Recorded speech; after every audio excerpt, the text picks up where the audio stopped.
Hello, my dear English lovers, Veronica from Talk Veronica Studio with you yet again. And today I want to start a series of videos on something pretty sophisticated. Can you guess? The idioms of our favorite English language. Now, once you get pretty fluent and you actually want to be able to communicate with natives, on the same level, unfortunately, you do need to get a grasp of at least a few useful idioms. So I'm going to share with you some that I actually use and the ones that I've heard being used rather than just written in some classical literature.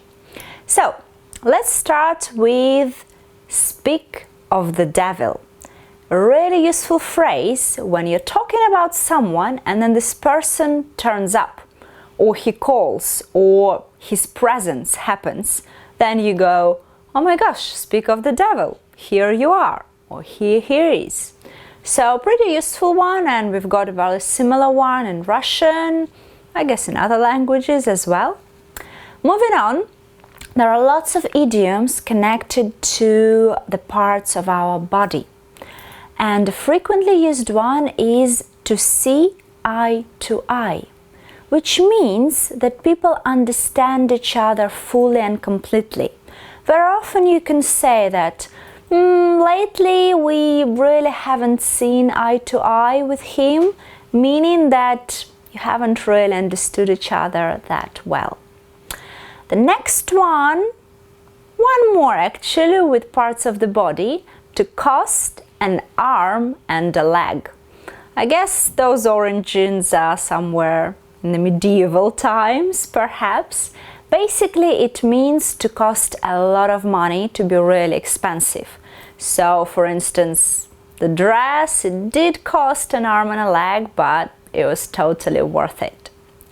Alright, and I'm gonna give you two more today, talking about time.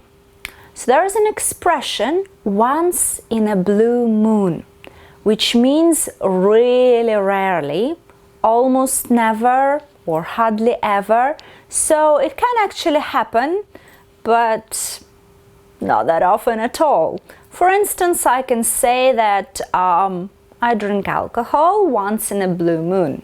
The last time I did that was 2 years ago, so that qualifies.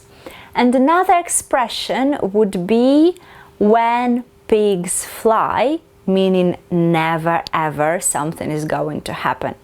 So if you're not a very polite person, you can be like, when pigs fly, when somebody asks you out, for instance. So, some guy or girl like, oh, will you go on a date with me? You're like, yeah, sure, when pigs fly. Not polite, pretty rude, but sort of gives you the essence. So there you go, 5 various idioms you can enrich your vocab with and use them pretty much daily. Please invent your own examples and start speaking like a native speaker. See you soon, guys. Thank you. Bye-bye.